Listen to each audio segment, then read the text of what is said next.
What's going on, everybody? Mortem here, this time bringing you my review after 100% for Another Crab's Treasure. A Shoalslike putting you in the role of Krill, the hermit crab, who was recently evicted from his shell due to the implementation of a tax system that forces him to go on a grand adventure that then leads to more than he ever might have imagined. And while this game is pretty obviously somewhat comical in nature, it also does a ton of things really well, which makes it a surprisingly great title, which we'll get into over the course of this review. Though right here at the beginning, I review games after 100% all the time to set me apart from other reviewers on the platform. And while that does include the achievements, it also includes a lot more than that. There's a link below to a video covering everything I go over, and my Steam profile is public and linked below as well. Now, in the specific case of Another Crab's Treasure here, we're a couple days past the launch, 4 if you want to get specific, and I did not get a review copy. However, this game is relatively short. 100% on this took me a little less than 12 hours, with about 10 of that being the story, and then another 2 to wrap up everything that I missed. Pretty easy title to 100%, just in case you were wondering.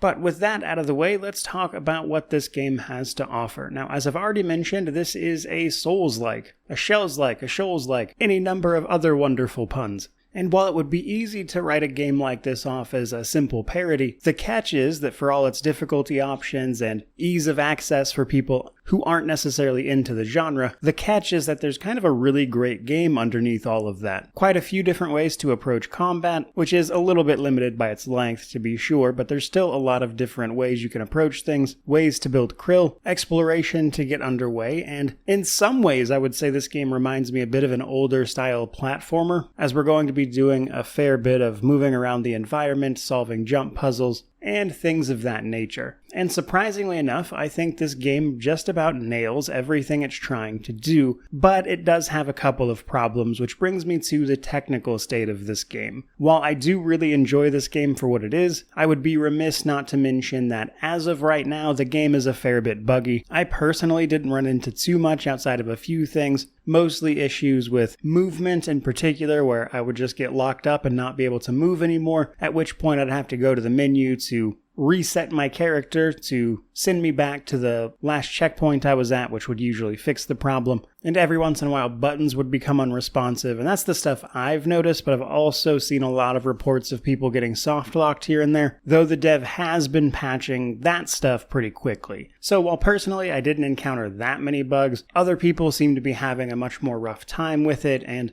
it seems a bit inconsistent in that regard just across the board, which is obviously something you would want to know. Which brings me to the difficulty side of things. So, unlike a lot of Souls-likes, Another Crab's Treasure has a variety of different accessibility features and difficulty options that you can mess around with to customize your experience a little bit. This includes things like extending the dodge and parry windows, preventing you from losing your currency or experience points upon death, or even just straight up slowing the game down. But perhaps most noteworthy, and honestly the funniest, is that you also have the option to give your character a gun. This gun will one-shot basically everything. There are a couple of exceptions due to the design of the fight, but for the most part this thing will in fact one-shot everything, which you can either use non-stop or break it out for select occasions when an enemy is absolutely destroying you and you're tired of dealing with it, which I referred to as rage winning as opposed to rage quitting in my previous first impressions video, though it's also worth a mention that none of these settings affect anything else in the game. They don't punish you in any way, and in fact, if you want to 100% this game, you're going to need to use that gun at least once, as there are 2 achievements that are dependent upon you doing that. So the game very much so encourages you to mess around with these however much or as little as you please, which is what makes it such a good introduction to the genre if you're unfamiliar with it, especially since there's so many ways to customize exactly what you want to mess around with. Next up though, we have the story setup and my thoughts on it. So right away, I want to say that the story, while certainly a little silly in the beginning, gets surprisingly good towards the end, to the point where I was actually a bit sad to see it end, and I think they did a lot with what could have been pure comedy with nothing to say, but I think it does have something to say at the end, and while I don't want to spoil much of anything because of how short this game is, I'm still going to give you a brief setup. As I mentioned, we play as Krill, a hermit crab living in a tide pool, before being unceremoniously unhoused by a loan shark. This shark comes along and explains that the tide pool is now under the control of a duchess and her duchy, and she's implemented a tax system. It just so happens we are very behind on our taxes, and thus our shell gets repossessed, which is what initially coaxes us into the ocean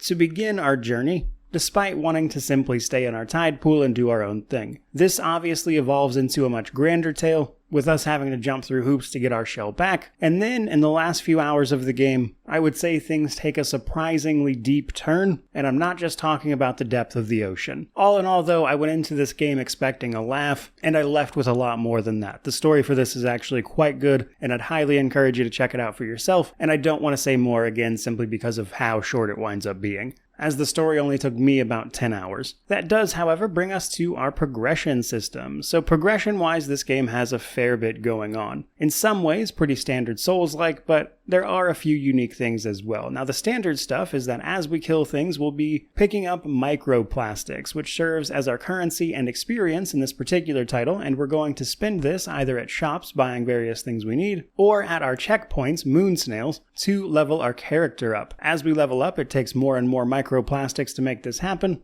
but each level we can increase one of our attributes by 1. Of these 4 stats, they're all pretty basic. Attack increases your physical attack, vitality raises your health, resistance reduces damage to your shell, and other pretty obvious stuff. Now the cap for these individually is 30, and I found that it got pretty expensive to level up past 60, really. So while theoretically you could keep going till 120, I think like 60 to 70 is more realistic. And as far as I can tell, there's not a way to reset these, which isn't the case for your skills later on, but these attributes seem pretty set in stone. Now, it's probably worth a mention that health-wise, vitality isn't your only option. There is a collectible in the game called Blood Star Limbs, which is like a starfish, and if you collect enough of those, you'll get a big boost to your health anyway, which seems to be a countermeasure against the fact that some people might not dump everything into vitality, just so you know. Now, weapon-wise, we are only dealing with our fork that we'll pick up early in the game, so we're not going to be changing that out, but it can be upgraded with a specific collectible that we can pick up several of across the length of the game. Called a stainless relic, but realistically it's just a key, and we can turn these into a blacksmith at the main town once we arrive there, who will upgrade our fork up to level 5. It will change appearance as you go, becoming a golden trident of sorts from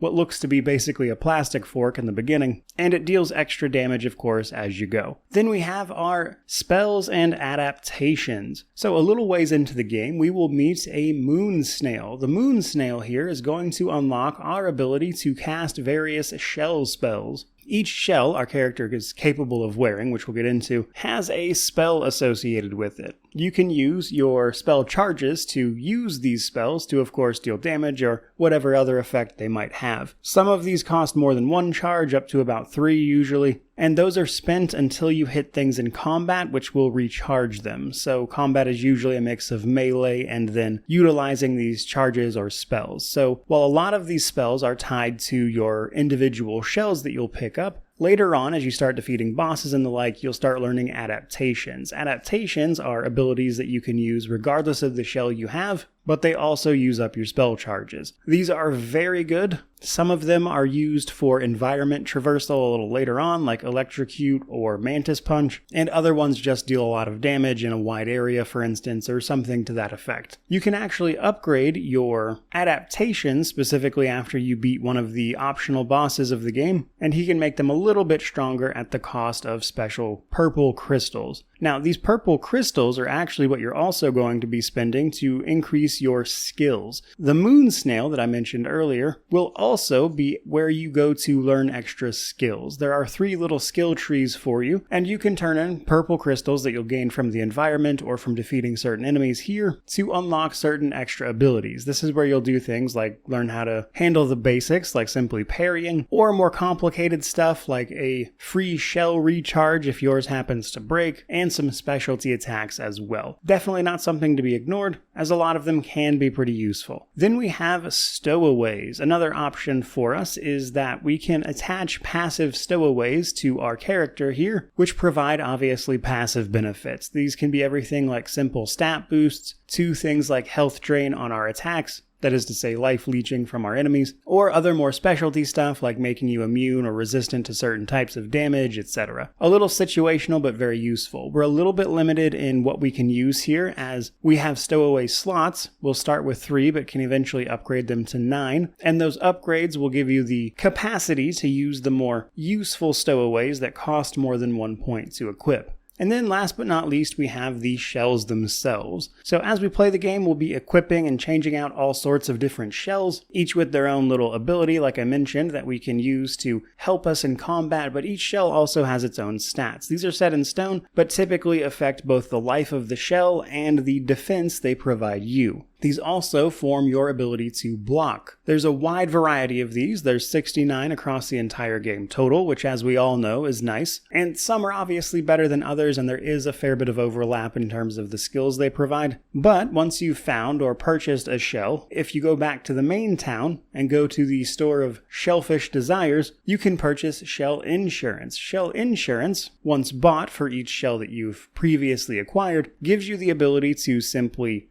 receive that shell whenever you rest at a checkpoint without a shell, allowing you to quickly recover it. And you can do this with pretty much every shell you find in the game, which is how you're going to reacquire the more rare ones. And last but not least, mostly because I didn't know where else to throw it, is that we also have some cosmetic upgrades you can find that will visually alter Krill, adding little outfits for him to wear. Some of them are pop culture references, like you can find Mr. Krabs from SpongeBob, alongside a few others. So there was some fun to be had there as well. That, though, brings us to the gameplay and world. Now, from a technical standpoint, each area we find ourselves in is a large semi-open area that is connected to the other parts of the game by a loading screen. Each of these acts as a hub of sorts for its area's content, with the town being the second one you actually come across, before you head out to the Sands Between, which happens to connect the other major areas of the game. Now, you'll be able to fast travel between checkpoints once you initially unlock your skill tree by meeting the moon snail, at which point you can freely travel to wherever you've been previously and found a moon snail shell, which makes fast traveling around and getting where you need to be relatively simple. Beyond that more bird's eye view of things, the game itself consists of a surprising amount of platforming and of course your Souls-like level design, which includes things like opening up shortcuts and ways back that kind of build a sort of interconnected world across a wide variety of biomes. But what sets it apart from a Souls-like is that there's all sorts of, I guess, just platforming type of stuff where you're jumping from certain areas, sometimes just straight up jumping puzzles, utilizing the environment to climb around and navigate across obstacles, which is usually done once you find your grappling hook early on in the game. As part of the main story, you'll gain the ability to grapple across various fish hooks and nets that you see, and you can even actually use this in combat later by throwing it at enemies specifically and reeling them in. So while there are plenty of enemies to fight out there, another big part of it is simply navigating your way through the environment and all of these little puzzles. Another part of this is your adaptations. Like I mentioned earlier, the Electrocute and Mantis Punch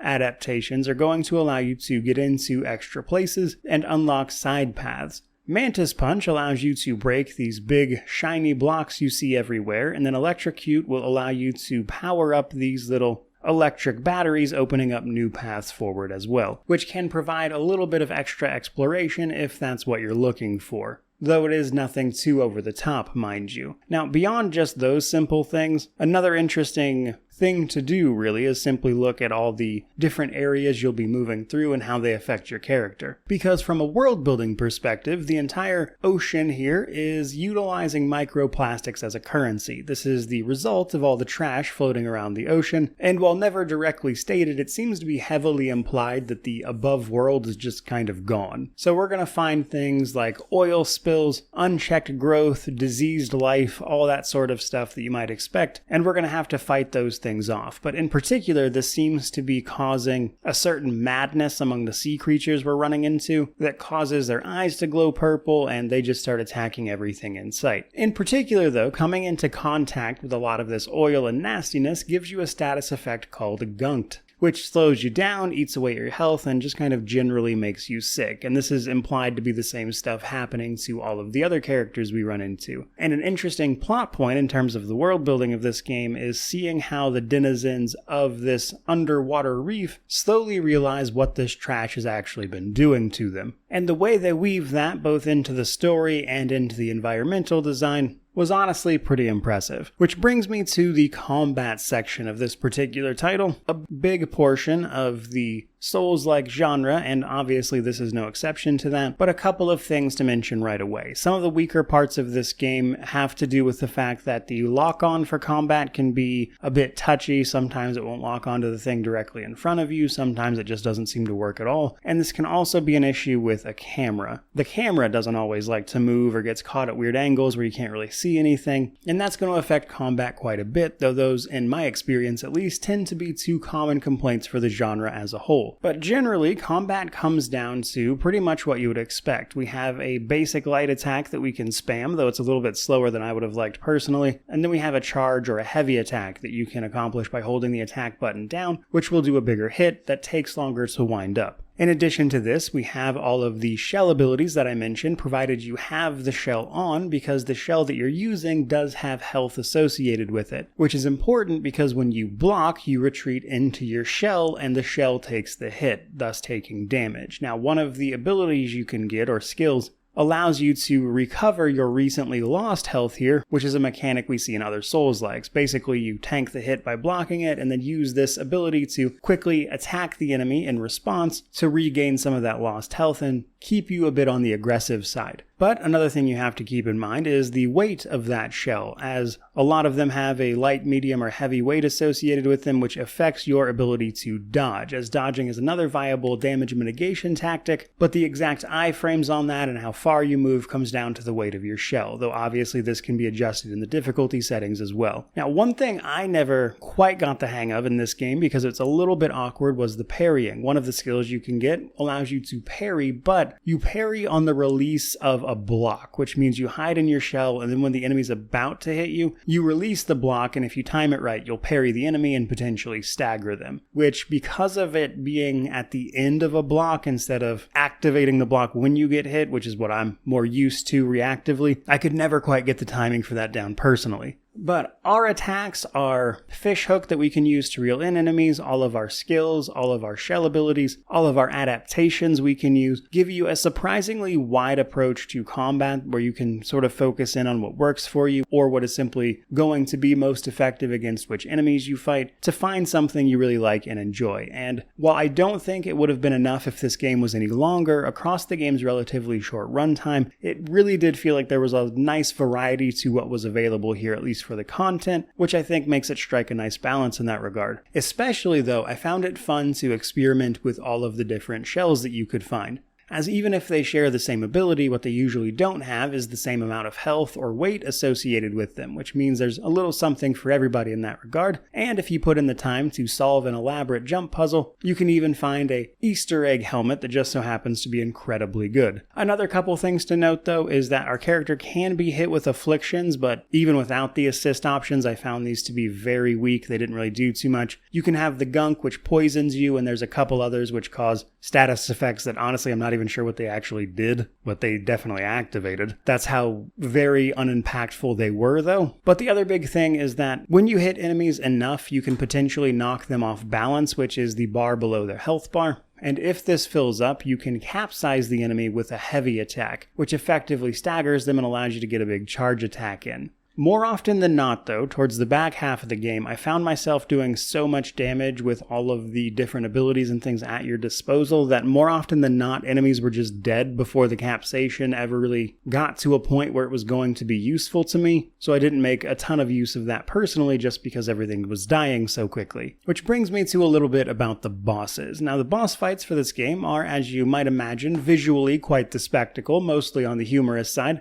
And they are of, I would say, varying difficulties. The first few, where your options are limited, are likely going to be the hardest, provided you don't just pull out a gun if you get annoyed. And then as you progress, they can start pulling off more elaborate combos that require you to be more precise with your dodging or simply better at getting out of the way. And in particular, I think they added a few boss fights towards the end of the game, I would say, that were designed probably with the gun in mind, as they're a little more difficult to simply pull out the gun and completely cheese, just because they'll throw something like, say, a bunch of ads at you, or the boss becomes invulnerable for a minute and thus you can't just shoot it right away. So while the gun is still very useful in those fights, it's not necessarily the one-hit KO it might initially seem to be. Though even without the gun, I would say that if you're used to playing these kinds of games, this one isn't likely to challenge you terribly much, but there are some really fun and funny boss fights in there that I had a good time messing around with, and you can very much so tell that the developers of this particular title took their decision to make this a Souls-like very seriously, and because of that, the game can be a challenge if you want it to be, or you can simply start blasting. But that brings me to the Steam Deck section before we start wrapping this thing up. Steam Deck-wise, happy to report that it plays just as well on the Steam Deck as it does on the PC in my case. So the game itself is verified, has controller support. In fact, it's probably a little easier to play it with a controller for a lot of people, especially since the game itself will only display button prompts for a controller, even though it has fully rebindable keys on PC, for instance. But I was getting every bit of 60 FPS, even on the highest settings available to it, which makes it little wonder that the game itself is verified again. So really not much more to say about the Steam Deck. It ran pretty much perfectly on that platform, was very happily surprised about that. I would go so far as to say you're likely to have every bit as good of an experience on the Steam Deck as you would any other platform, actually. Which brings me to the positives, negatives, and then we'll wrap this thing up. So the positive side of things is, of course, the humor. I think they really nailed that. I think the jokes all worked. They even managed to take the very serious issue of polluted oceans and turn that into a really great source of some comedy. And it must be said, for an indie game, this is surprisingly well put together. And while it does certainly have its bugs, everything about this game is clearly made with intent, and because of that, it feels like a proper Souls-like title, even if it does have those difficulty options available to it. And honestly, just those accessibility options are a huge win for just about everybody, I would say, because if you don't want to use them, you certainly don't have to, but they're also there for the people who could use them, which I think makes this game a fantastic entry point into that genre for pretty much anybody who's interested, which includes opening it up to people who might otherwise not be able to get into it due to things like various disabilities. Though it does have a few negatives, which in my case is mostly just the bugs. I think that there are definitely quite a few reports of bugs on this, and while I personally didn't run into anything game-breaking, there have been reports of soft locks and more serious issues that, while somewhat inconsistent across reports and frequency, still are definitely something you should be aware of. Other issues, like the lock-on system being odd, the controls themselves being a bit unresponsive sometimes, are certainly things you should consider when thinking about purchasing this one. And I certainly wouldn't blame anybody for holding off for a little while if they think that's something that might bother them a great deal. It certainly wouldn't hurt to check back in like a month or two to see what they've got going on. Though they've already released a couple patches for it, so it looks like they're being very responsive to these things, which is great to see. All of that, though, brings me to my conclusion for this particular title. Another Crab's Treasure is a game that I picked up, honestly, only just to have a laugh. It looked hilarious when I had seen previews of it, so I knew I wanted to play it, and on that front, I was definitely not disappointed. It is a very funny game, and yet, in spite of that, or perhaps because of that,